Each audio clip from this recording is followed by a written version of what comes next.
Vertical mount ചെയ്യാനുള്ളൊരു option കൂടെ ഉണ്ട് ഇതിനകത്ത്. പക്ഷേ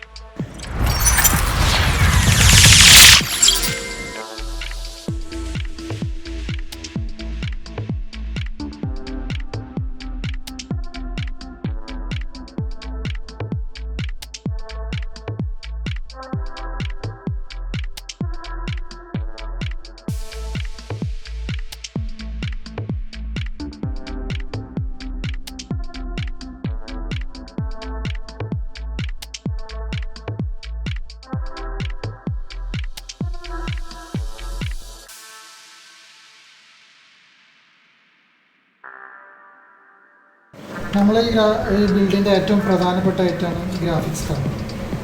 GPU ഉൾപ്പെടുന്ന GPU മെമ്മറിയൊക്കെ GPU video memory VRAM ഒക്കെ ഉൾപ്പെടുന്ന സാധനമാണ് ഗ്രാഫിക്സ് കാർഡ്. അപ്പോൾ ഇത് ഈ ബിൽഡിലേക്ക് നമ്മൾ സെലക്ട് ചെയ്തിരിക്കുന്നത് 2060 സൂപ്പർ എന്നാണ് ഗ്രാഫിക്സ് കാർഡാണ്. ഇതാണ് ഏറ്റവും ഏറ്റവും വാല്യൂ ഫോർ മണിയുള്ള ഇന്നത്തെ ഗ്രാഫിക്സ് കാർഡ്. ഈ 2060 സൂപ്പറിൻ്റെ മുകളിൽ വരുന്നത് പിന്നെ 2070 ആണ്. 2070യുടെ പെർഫോമൻസും റേറ്റും 2060 ആയിട്ട് കമ്പയർ ചെയ്യുമ്പോൾ അതിന് തക്കതായ പ്രൊപ്പോർഷനേറ്റ് ആയിട്ടുള്ള പൈസ അല്ല 2070ക്കുള്ളത്, അതിനേക്കാളും ഇത്ര കൂടുതലാണ്. അപ്പോൾ അതുകൊണ്ട് നമുക്ക് ഏറ്റവും വാല്യൂ ഫോർ മണിയും കിട്ടും. മാത്രമല്ല നമ്മുടെ ഇന്നത്തെ പർപ്പസിനുള്ള എല്ലാ കാര്യങ്ങളും ഇത് സെർവ് ചെയ്യുകയും ചെയ്യും. ഒരു വീഡിയോ എഡിറ്റിംഗ് റിഗ് ആയിട്ടാണല്ലോ നമ്മൾ ഇൻസ്റ്റാൾ ചെയ്യുന്നത്. അപ്പോൾ അതിനാവശ്യമായ എല്ലാ കാര്യങ്ങളും ഇതിലുണ്ടാവുകയും ചെയ്യും.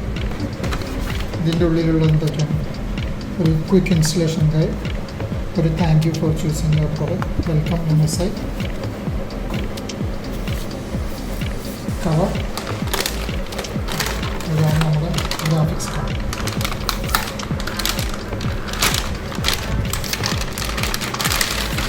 ഇത് ഡബിൾ ഫാനുള്ള ഗ്രാഫിക്സ് കാർഡാണ്. ഇതിനൊരു പ്രൊട്ടക്ടർ ഉണ്ട്, PCI Express ലോഡ് പ്രൊട്ടക്ടർ. പിന്നെ നല്ല ബിൽഡാണ്. ഹീറ്റ് പൈപ്പൊക്കെ നമുക്ക് കാണാം, ഫാനിലേക്കുള്ള കണക്ഷൻ കാണാം. ഗ്രാഫിക്സ് കാർഡിന് വേണ്ട 8-pin പവർ സപ്ലൈ. ഇതിൻ്റെ ബാക്ക് പാനലും വെച്ചിട്ട് ഈ സർക്യൂട്ട് ബോർഡൊക്കെ കവർ ചെയ്തിട്ടുണ്ട്. അപ്പോൾ നമുക്ക് കാണുമ്പോഴും നല്ല ഭംഗിയായിരിക്കും. ഹൊറിസോണ്ടലായിട്ട് കാണുമ്പോഴും നമുക്കിവിടെ MSI GeForce RTX എഴുതിയിരിക്കുന്നത് കാണാൻ പറ്റും.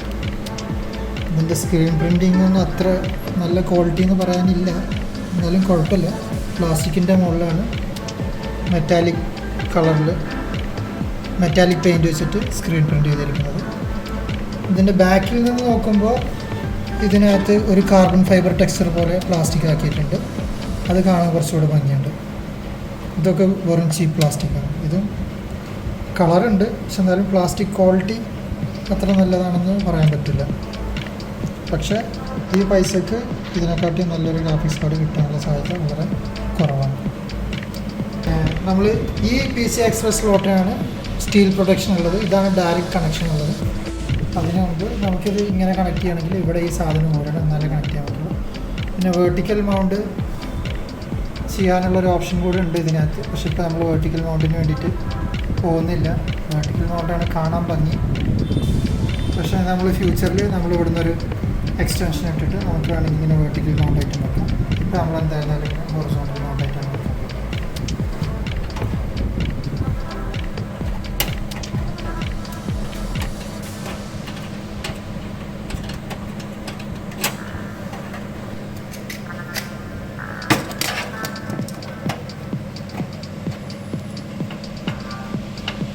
ബ്രാക്കറ്റ് ഇത് ഒരു സ്ലോട്ടേ ഉള്ളൂ. പക്ഷെ നമുക്ക് ഈ ഗ്രാഫിക്സ് കാർഡിന് ഡബിൾ സ്ലോട്ട്, ഈ ഒരു സിംഗിൾ സ്ലോട്ട് മതി. കാരണം മറ്റേ സ്ലോട്ടിൽ കൂടെ ഈ വെൻറ്റിനകത്തൂടെ കാറ്റ് കയറിക്കൊള്ളും. അതുകൊണ്ട് ഇതാണ് ലോക്ക്. അൺലോക്കാണ് നമ്മൾ ഉറപ്പ് വരുത്തുക. ഈ ബ്രാക്കറ്റ് എടുത്ത് മാറ്റുക.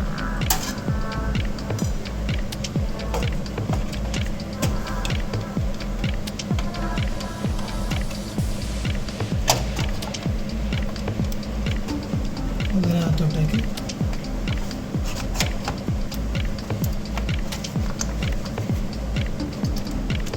കാണാൻ പറ്റുന്നുണ്ട്. ഇല്ല, ഇവിടെയാണ് GPU ഉള്ളത് കേട്ടോ. അപ്പോൾ അവിടെ അല്ല ദൂരമുണ്ട്. ഇത് തന്നെ ഓർക്കണം. ഇത് ഇളക്കിയേ പറ്റും.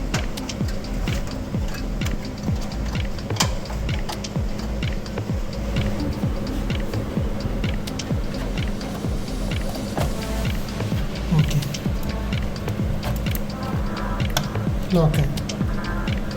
നമുക്കിവിടെ PCI Express 1 ഒരു ഷ്രൗഡാണിത്. ഈ ഷ്രൗഡ് നമ്മൾ യൂസ് ചെയ്യുന്നില്ല. അപ്പോൾ നമുക്ക് തിരിച്ചു വെക്കാം.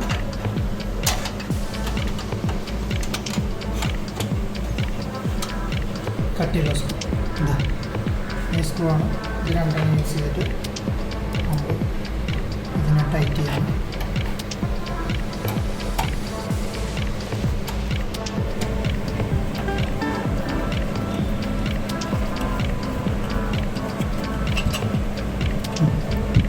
ഈ ഫ്രണ്ടും ടൈറ്റ് ബാക്ക് ലോക്കുമായി.